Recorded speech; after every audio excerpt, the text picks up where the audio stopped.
Hello and welcome to Tilted Not Stirred. In today's episode, we ran about Starbucks and we finished introducing ourselves with our favorite media and foods. Moving forward, we will be touching on spicier topics, and if there's anything you would like for us to talk about, feel free to let us know via our website or social media accounts. We hope you enjoy.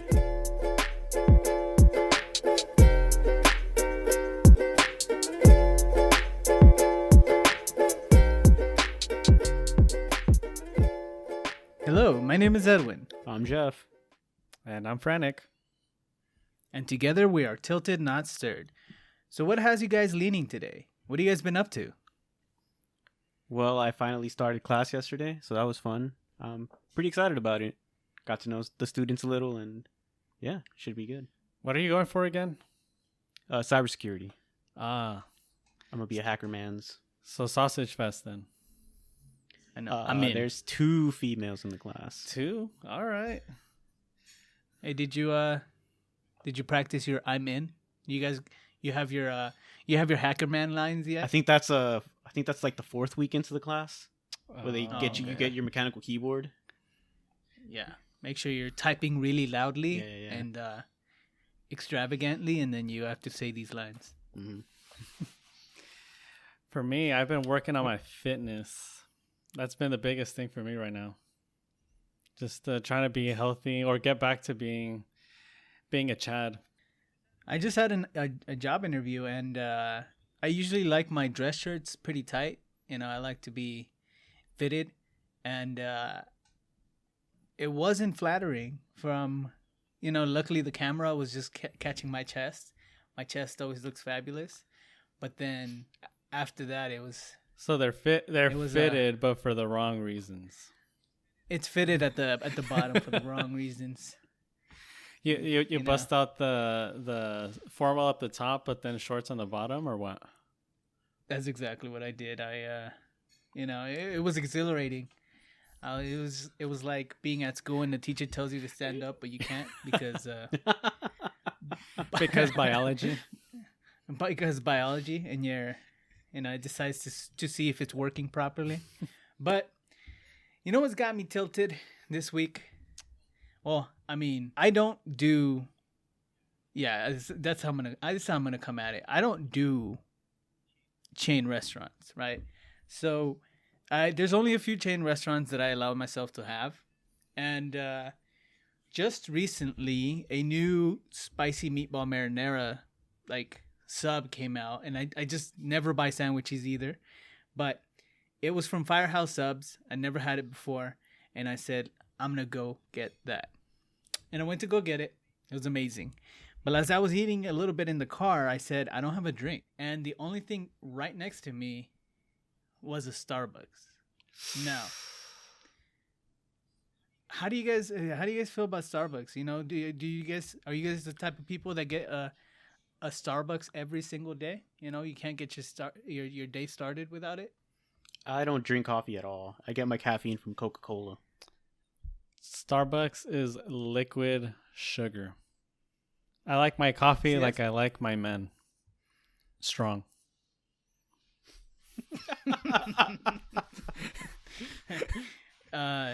No, but men, it's okay to be weak out there. It's fine if you're a weak man. Yeah, we're cool. I'm with an that elitist. No sugar, no cream, just black.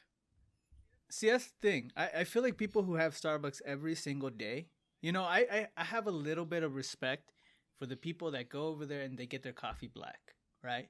They say, give me whatever coffee this is from, black, no sugar, got it, good, done. I have slightly less respect, but nonetheless respect for those people that go get their iced coffee in the morning. Just a simple iced coffee. No bullshit. Where I start to lose respect is for those people that have a laundry list for a frappe, mocha, venti, caramel, vintage, macchiato, 1 pump of 50s. caramel, upside down, 2% milk. Yeah, they want the caramel aged to perfection, at least 70 years. Those people, right? But then the people I have no respect for are the people who stand in line at Starbucks to get water. right? Like, who the fuck do you think you are? At least those other people are injecting 40 grams of sugar into their veins, and that's fine. That's their shit. I don't care. But why produce more plastic waste just to stand in line for water? Do you feel like it's a statutory thing where you're higher status for having Starbucks water? Him, man. Dude, you need to stay hydrated. This is tilted, not stirred. We've been too nice. Hydration is key. The gloves are man. The gloves are coming off. You're a Frantic. self-proclaimed hydro homie. I am, but you have insulated water bottles for the cause. You know. Yeah, I got no defense for the folks that go to Starbucks for water. I got nothing. Sorry. The best part is that they're holier than thou. They go there and say, "I'm on a diet, and or I definitely don't want to put that much sugar into my system." And you're like, "Oh, so you'd rather stand here, like you have nothing better to do, and get a plastic cup that's gonna end up in the ocean because your dumbass couldn't fill a water bottle." I'm done. You don't even go to Starbucks. my Why are you case. complaining about lines of Starbucks? You don't even go to Starbucks. Because I went this. Goes once, complains this about week. lines. Complains about the entire organization, fundamentally flawed organization. Now, you want to support your coffee chains? Go to a local Man, get coffee your hipster shop. ass out of here. Well, there goes the Starbucks sponsorship. But okay, so here's my Starbucks experience. I go there after not having. Sometimes I forget why I don't visit certain establishments. Starbucks is one of them. It takes me about 2 to 3 years to say, "Hey, why haven't I been to Starbucks? I like coffee." I go there, and as soon as I got my cup, I knew something was wrong. Was it your name? So Your name? no. No, it isn't. All right. I knew something was wrong. Wait. When I grabbed my cup, it was full about 85% with ice. And it was one of those drinks that you had to mix. So the espresso sits at the bottom, and then my almond milk sat at the top. And I was like, when I ordered, I said, this is probably going to be pretty delicious. It's going to be sugary. It's going to be what I want right now, right? But I couldn't mix it. So my dumbass had to drink all milk. And then when I got to the espresso, it was just all espresso. And there was no mixing involved at all. And yeah, that's why I'm tilted. You know? First world problems. Too much ice in my cold beverage. Can't mix it. And they charged me $5.99 for a for cup that. of ice. Shout out to I don't know, Folgers in your cup. Folgers. Something else.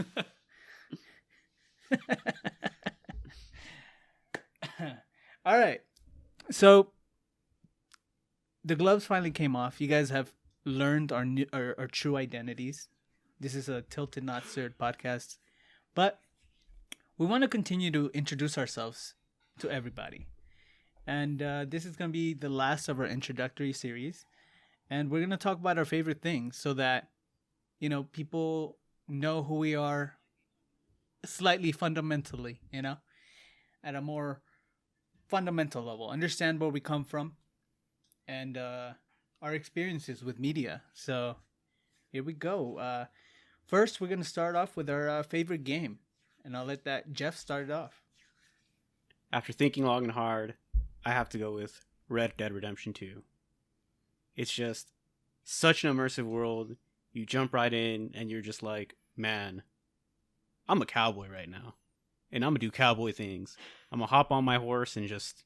You got your horses ride. in the back? Yup. Ride till I can't no more. I feel it with the RPGs because mine is Witcher 3. And I haven't fully finished it, but I already know that's my favorite game. It's got RP, it's got Gwent, it's vulgar, it's bloody, it's all the stuff that I need a game to be. Both of those games I've played, they're both incredible. They're incredibly. You can get lost in them, and both of those games are, they're a second job. Definitely, definitely like those games. Well, as for my favorite game is, I would say BioShock. It's not as deep as this last two games that we talked about in terms of like game mechanics or anything, but the way it is set, and I've always been a fan of the ocean, and this is set underneath in a in a dystopian society, and it details what happens to society when there's no boundaries on science, art, industry. It's just continues to push the boundaries until things are grotesque. The game seemed interesting, but I never touched BioShock. Maybe it's my fear of water. And the game is in the ocean, and I'm like, yeah, no, no, I'm good. It's definitely worth a playthrough. Oh, you played it too? Oh yeah. It's really good. Okay. Okay. We're gonna be moving into our favorite movie. What's up? What do you guys like to throw the popcorn back to? Well, I'm not much of a moviegoer myself, but I'm gonna go with the Joker movie from a couple years ago. It's just, it just hits different. Such a good movie.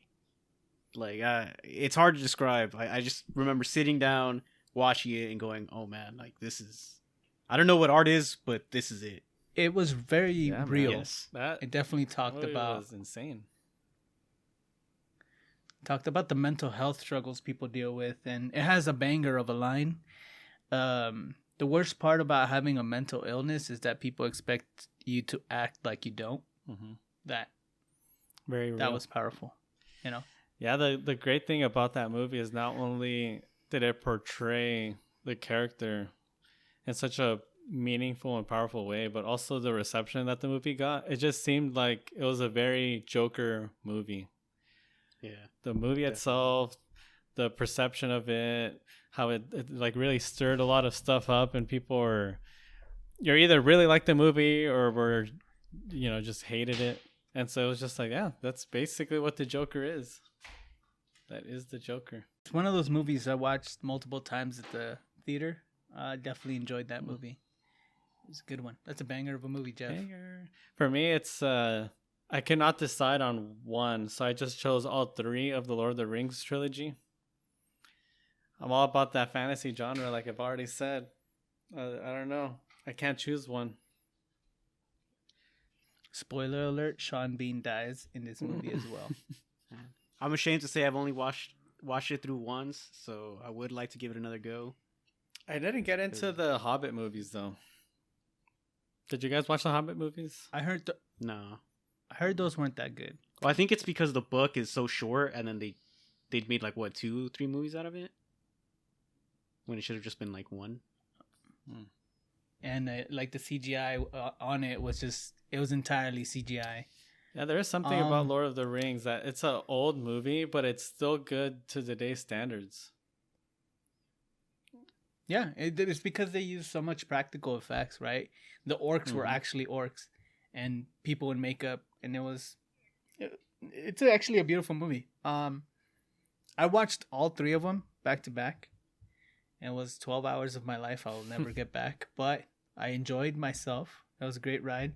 I just don't know how to tell them apart. I know what happens. I just went through the story all at once, and it was a great day that day. And for my favorite movie, it's already been mentioned before. I'm sort of a hipster, and I like indie films. I like one of my favorite films is The Untouchables. It's a French film of this Kevin Hart movie that came out a couple years ago. It's exactly the same movie, but it was Kevin Hart and some other guy. Fundamentals of Caring is really good. Safety Not Guaranteed with Aubrey Plaza. The Perks of Being a Wallflower. We Those were only kind supposed of movies. to choose one. What happened, dude? Throwing out a list over here. Hey, get carried going away. back to the I get French film, excited. what was it? Was that the original, or is the Kevin Hart one the original? The French film was the Because original. I just watched that movie 2 days ago. Yeah, the French the film. French My film? lady was like, "Oh, we gotta watch this movie," and it Oh, it's was amazing. such a feel good movie that I have no problems with it at all. You got to rub your ears a little bit. That's you what know? really gets me off. All right, guys. Speaking of getting off, book. What's your favorite book? Getting off with books. What kind of books are you reading? Good. The ones with Educational, pictures of in course. them. Oh yeah. Yeah, all the articles. What's your favorite book? So we're joking, but I do read the ones with pictures. I'm a big graphic novel fan, and I'm gonna go with Watchmen. I really like Watchmen. It starts off a little slow. There's definitely some slower parts, but the payoff at the end, the journey, such a complex, diverse characters, it's all great. Just Adrian Veidt, probably one of my favorite characters. His journey is so good. What I never watched any of the they have a movie, right? And the Yeah, and the one show. movie. Yeah. What is that? Can you give me a brief synopsis? So it starts off with this guy called the Comedian. He's killed, and this guy Rorschach, the one with the face mask, the poster Mm-hmm. guy for the movie. He's basically investigating his death. He's going around telling all of his other superhero friends, "Hey, there's someone killing superheroes," and it's just the journey of finding out who it is, and them coming into stopping it. Okay, so it's like elements of like detective stuff, but superheroes as well. So it's family. Okay. Yeah. Cool. I don't want to get too spoilery in Oh, case yeah, you for want to sure, watch it. for sure. I'll probably take a look at it. For me, my favorite book is not. It is a book. It's not like a traditional book where you have like a story and all that kind of thing. It's more of a inspirational book, and I usually think all that kind of stuff is complete BS. But I was a moment in my life where I was lost, to put it in a single word, just lost. And this book was given to me by a friend, and she told me like, "Hey, I know you don't believe in this stuff, but just, read the first chapter. You never know." And I mean, I feel like when I read that book, there was a domino effect that book triggered it. And I feel like my life completely changed after. I didn't end up finishing the book because, I don't know. I feel like when my life goes back down and hits rock bottom again, I'll go ahead and open up where I was at. But this book is called Who Says You Can't? You Do, by Daniel, I won't butcher his last name, Chidiak, something like that. And his basic advice is, like, don't stop yourself from reaching your own potential. And that's basically it. It's written in such a personal way that you don't feel like it's some sort of psychiatrist trying to like motivate you. It's just like very real. That sounds pretty good, man. I don't really partake in self-help books because there's so many quantifiers to self-help books that you cannot engage in. You don't know everybody's situation, and if you start talking to people like everybody's on the same boat, it can get really tone deaf. But if you say it changed your life, and I believe you, I mean, you did change a lot. I have did change believe a lot in motivational books now. This book helped, but I don't know. Other ones I've read are just, I have had to read a couple for classes, and it's like, wow, we're really reading this. This is my education.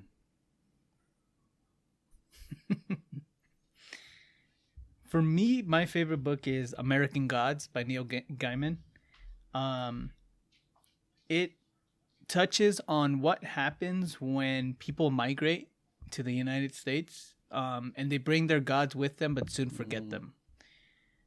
And so they're gods that migrated with them. This is like a literal interpretation of a god coming with you to a new country, the America, to come to America, and then you forgot them and started worshiping other things like utilities. You know, you now worship the internet. You now worship, cars, corporations, cell phones, technology, all these other ideas, and soon forget your God. And it's a story that occurs with neglected gods, and everybody's just talking. The gods are the main characters. Wow. Okay. And definitely enjoyed that. So it's kind of like in the movie Mulan and the animated one where the ancestors are all kind of talking to each other. So that's like the gods are just there in America or what? Mm-hmm. Yeah, they're starting a revolution against the new gods. The new gods are embodiments of technology, embodiments of, all these ideas that people have hyped up so much that they became actual gods. So they're trying to start a war, and it's all headlined by Odin, So Sweet book. it's pretty cool. American Gods, you said? Yeah, it's really cool. Okay. All right. So, food. I'm Go. going to keep it simple, seafood. But then I'm actually conflicted now about that because I just finished watching this Netflix documentary called Seaspiracy. And now I feel like I'm part of the problem. With my answer, I'm also definitely part of the problem. My favorite food is salmon, and that's the one fish that is the fish, the face for the problem. Did you watch Seaspiracy? No, I didn't, but I do know salmon farms are a huge It's issue. tough, man. It is tough. What about you, Jeff? What's your favorite food? Mine's a different problem, more of the environmental issue. I like Korean barbecue, more specifically the Hawaiian steak. So yeah, cows also contribute to the environment. Yikes. We all chose meat. I mean, you guys want to give a non-meat answer? What? I mean, Is that a thing? Non-meat. a non-meat answer? I don't know. I don't know. Maybe you like Spaghetti. I guess hummus. I like hummus.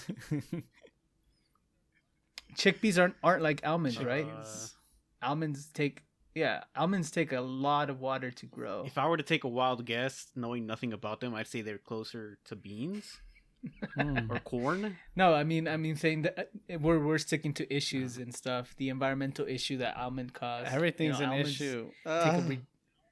No, almonds. Look it up. Almonds take an insane amount of water to grow one Is it almond. What worth about it? cherries? It's What about cherries? Huh? Don't they need helicopters to fly low just to dry them off because they're so delicate?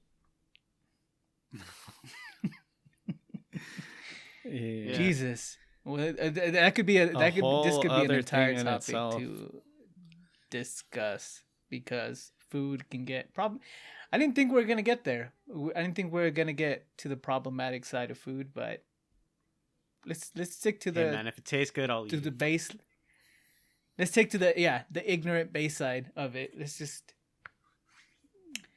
So, Jeff said Korean Yeah. barbecue. We got frantic with Mhm. some seafood. Any specific thing? Ceviche? I mean, you gotta love ceviche, and I mean, sushi. If it's just fish on its own, I mean, I'm with you on the salmon, for sure. What about beer battered fish tacos? All of that. That'd probably be my favorite taco. I'm editing on the fly here. Screw the pronunciation of ceviche. We're gonna say ceviche. No, we're not Ceviche, editing you know. anything.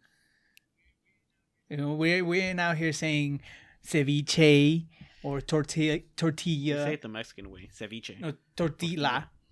We're Mexican, bro. Don't hide it. Tortilla. Yeah, exactly. You got to say it right. Tortilla, and you got ceviche, not ceviche. So you're gonna correct yourself now? Yeah. All right, Ceviche. cool. There it You're a is. ceviche. All right, guys. Sports. Drum roll for me. Baseball. We're doing your favorite sport, and then we're doing your favorite team. Yeah, Go. baseball. And specifically the Los Angeles Dodgers. World Series 2020 champs. Let's fucking go. Back to back. We're going to run it. And I'm on Best team and I'm in on the basketball hype with the LA Lakers, also 2020 championships and 2021. We're gonna go back Let's to back go. as well, dude. Back to back in LA. Back to back. Yeah. Oh, we didn't even get City a champions. parade. I'm so sad. We'll go next year. And I am a soccer fan, and my favorite team is Chelsea. Now I'm gonna catch you guys with your pants on, and it's a question that you don't ask sports fans. You just don't. This is, what's your second favorite team in that sport? In baseball? Go. Second favorite. I wouldn't say they're my second favorite, but I do have a lot of respect for the Tampa Bay Rays organization. They develop their players very similar to that of the Dodgers. They just don't have the funds that the Dodgers do. So I'm gonna give a shout out to the Rays here. I respect them. They were a good opponent in the World Series. I like that. You don't have your eyes blinded and clouded by hate. I always say that I do love the Dodgers, but I am a huge fan of baseball itself. And when Blake Snell was pulled in the World Series, I was actually very angry. I was excited because that pretty much sealed it for the Dodgers, but I was mad as a fan of baseball. So mad. I like that. What about you, Frantic? What's your second favorite basketball team? I don't have a second favorite, man. I mean, if I had to pick a second, it would be the Portland Trail Blazers, but that's only because I'm a Damian Lillard fan. Hey, man, I told you we don't ask these questions to sports fans. Man. I'm a Damian Lillard fan. You already said it. Yeah, you said it. You're a Portland Second Trailblazer fan. Fanatic. I follow Obsessive. them, all their roster moves, their personal lives, of course. And you, Edwin? What is your... I asked this question and I never thought about gotta it. answer your But own here I question. am being an asshole. And don't cop out and pick someone from a different league. I know. You guys picked the same league, so definitely have to. Leicester City. Leicester? Leicester City. I have the Cinderella story that they went through. 2015 was they're the team that incredible. got promoted and made it far, right? Yeah, they came from the second league. They got promoted. Their first season into the Premier League, they barely survived. And then the next season, they just went and won the entire thing. And the whole time, everybody was like, so when are they going to lose? And every single time they faced a different team, everyone was like, oh, there's no possible way they're going to win. It was like, this other team's got this in the bag. They're facing Leicester City, and it was wild. At the end, to the very end, it was like, wait, can we still doubt them? And it was wonderful. What a great feel good story. What about of all third sports. season? What do they do? I mean, they're actually an established club at the moment. They're top. They've been top 6, top 7, 8. So they're Not relegated, pretty good. and that's all that matters. Yeah, they're actually very nice. good nowadays. So I know we didn't ask. There's one more question I wanted to ask. Just what's your okay? Aside from water, what is your favorite drink? And we're gonna go. You got 2 other drinks that you could drink for the rest of your life, and that's it. You got water, number 1. What are your other 2? Wait, you want 2 on top of water? Oh, okay. Yeah, you got Okay, water good. and you got other 2. I'm lucky enough to have already been asked this question, so I'm going to go with lemonade and Coca-Cola. Just easy, simple. Yeah. How Easy. disappointing. Not a single alcohol choice in those, Jeff. Disappointed. Yeah, there's no alcohol for the rest of the life. That's it. Yeah, whatever. I can live with that. What about you, Frantic? I got What you got? Moscow Mule, and I got probably the Tangerine Express Stone IPA. Yeah, Wait, all you're just alcohol. gonna drink alcohol? Yeah, Alcohol that's and all water? I do anyway. You fucking weirdo. I only drink water and alcohol. So what? I'm gonna stay very on brand. I'm gonna go with sweet tea and Guinness. Okay. So have an opportunity to turn up, have some water every day, but then sweet tea. If I want to have 5 in one go, like Okay. I'm known to do, I could do that too. All right. Radio, Yeah. daddy-o. Okay. So this this was a chaotic episode of Tilted Not Stirred, where we, try to be not as chaotic and share our favorite things. And this brings us to the end of our episode. But before we go, we want to start giving some value to our listeners and actually recommending things for everyone. And I'm gonna kick it off with the first recommendation, and this is a book, and it's called "The Curious Incident of the Dog in the Nighttime," and it's a story about a young man with a mental disorder trying to solve a mystery. It starts very simple, very very innocent. His mental disorder resembles autism. It's never really specified, but he can't connect with people emotionally, socially, or physically. And the story is written from his perspective. It's him solving a case. So it's him, writing down his notes.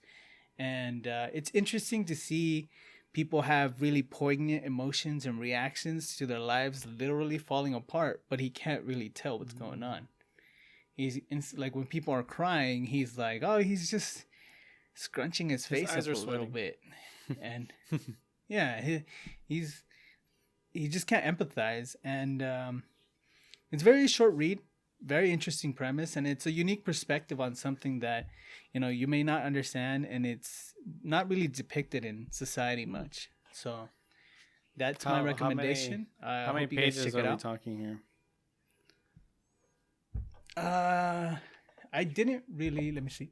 Because you say short read, but a define paragraph is short. a short read. So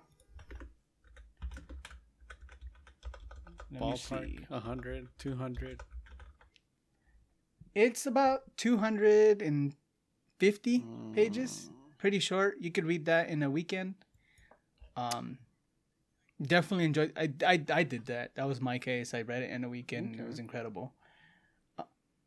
So yeah, we'd like to know your favorite things. If you guys can share. Hell yeah. Yeah. Well, and if you have any other questions you we- want to ask us, feel free to do so as well in the comments or on our suggestions page on the website. Yes, sir. And you can reach us at our website at tiltednotsir.com, where you'll find our links to all of our Instagram, Twitter, Reddit, all that social media stuff. And you can listen to us on iTunes, Spotify, and the YouTube. Remember to join us and share your questions, voice your thoughts on what has you tilted, not stirred. Bye. Later.